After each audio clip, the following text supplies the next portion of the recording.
तो मैं समझता हूँ कि वो अरविंद राजभर को वोट यहाँ से नहीं मिलने वाला है।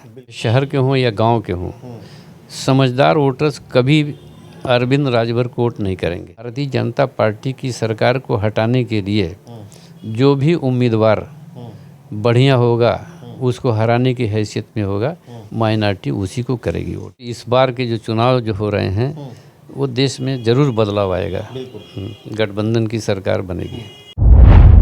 इस घोसी में लोकसभा चुनाव में जो है कैबिनेट मंत्री वर्तमान सरकार है, जो उसकी कैबिनेट मंत्री हैं ओम प्रकाश राजभर के लड़के हैं अरविंद राजभर, तो जो है उनके मंत्री होने का कुछ असर पड़ेगा। अब तो गांव-गांव घूम के गेहूं भी काट रहे हैं, तो कुछ गेहूं काटने का असर जो है कैबिनेट और गेहूं काटने का असर पड़ेगा, क्योंकि सारे लोगों को गाली वाली देते रहते हैं, बड़बोलेपन से जाने जाते हैं, तो क्या कुछ असर रहेगा उनका इस लोकसभा चुनाव घोषित? देखिए, मैं तो ये समझता हूँ कि जो बीजेपी के वोटर्स, जो समझदार वोटर्स हैं, चाहे शहर के हों या गांव के हों, समझदार वोटर्स कभी अरविंद राजभर को वोट नहीं करेंगे। मैं जहां तक समझ रहा हूं, मेरी जो थिंकिंग रही है, अभी नगर पालिका का जो चुनाव हुआ है, आपने देखा होगा कि नगर पालिका के चुनाव में माननीय A.K. शर्मा जी कैबिनेट मंत्री वर्तमान में हैं, और इसमें कोई शक नहीं कि उन्होंने काफ़ी विकास किया है और काफ़ी प्रयास किया है इस नगर को, इस क्षेत्र को ऊपर उठाने में। उसके बावजूद भी उनका कैंडिडेट अच्छा नहीं था, समीकरण ठीक नहीं था, इसलिए एक बहुत ही बम्पर वोट से जो है वो यह माइनॉरिटी का चेयरमैन हुआ है और बीजेपी की हार हुई है। तो अब कहीं ना कहीं जनता बहुत समझदार हो गई है। अब वो किसी झांसे में नहीं आएगी कि आपके कहने पर हम वोट कर देंगे। वो अपना अच्छा और बुरा देख रही है कि हमको यहाँ रहना है तो हमको कैसा हमारा प्रतिनिधि या कैसा नुमाइंदा चाहिए।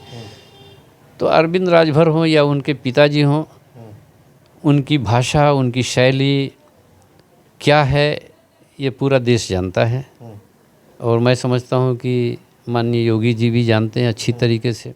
बाप भी लड़ेंगे, उनके भाई भी लड़ेंगे, बेटे भी लड़ेंगे, उनकी बहू भी लड़ेंगी, उनकी बीवी भी लड़ेंगी।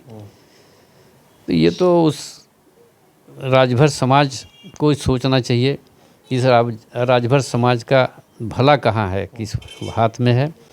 तो मैं समझता हूँ कि वो अरविंद राजभर को वोट यहाँ से नहीं मिलने वाला है। बिल्कुल। ये माइनॉरिटी वोट जो है घोसी में किसको पसंद कर रहा है, किसके तरफ जा रहा है, और जा रहा है तो क्यों जा रहा है? माइनॉरिटी की तो मजबूरी है। माइनॉरिटी को मैंने बताया कि माइनॉरिटी को न तो नौकरी चाहिए, न तो बैंक से लोन चाहिए, न तो उनको जो है कोई बहुत बड़ा ओहदा चाहिए, न उनको मंत्री पद चाहिए, न विधायकी चाहिए। माइनॉरिटी तो अपनी मेहनत करती है, कमाती है, ये समझ गई है कि हमारा यहाँ रहना बहुत मुश्किल हो गया है, हमको बस कि चैन से रहने दे माइनॉरिटी को, और किसके समय में कौन सी चैन से रहने देगा, किसके समय में हम माइनॉरिटी का कुछ भला होगा। तो मैं समझता हूँ कि माइनॉरिटी सिर्फ यही चाहती है।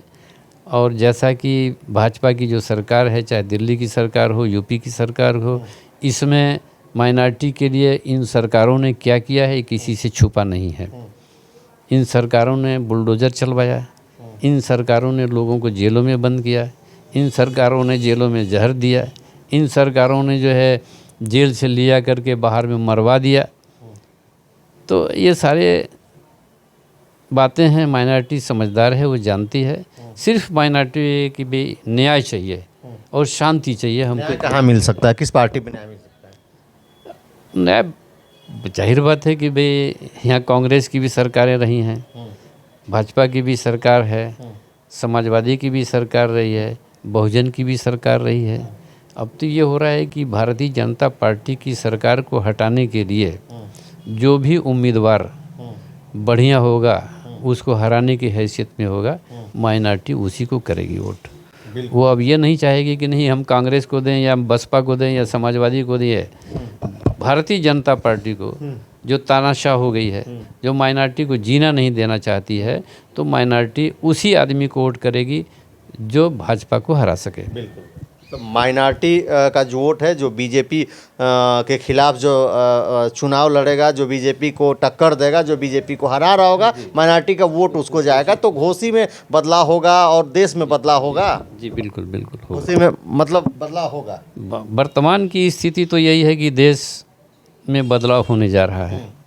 अगर कोई अन्यथा न हो तो इस बार के जो चुनाव जो हो रहे हैं वो देश में ज़रूर बदलाव आएगा। बिल्कुल गठबंधन की सरकार बनेगी। बिल्कुल बदलाव आएगा। जी जी बिल्कुल। ये घोसी का माहौल था और माइनॉरिटी के लोगों का दर्द था, और माइनॉरिटी के लोग किसको पसंद करते हैं और क्यों पसंद करते हैं, तमाम मुद्दों पे इनसे हमारी बात हुई। आपकी क्या राय है, आप कमेंट बॉक्स में अपनी प्रतिक्रिया ज़रूर दर्ज करिएगा। और इस माइनॉरिटी की जो राय है और जो ये लोग किसको पसंद करते हैं उसके भी बारे में आप जो अपने कमेंट प्रतिक्रिया ज़रूर दर्ज करिएगा। अभी तक वीडियो में बने रहने के लिए आपको बहुत बहुत धन्यवाद। नमस्कार।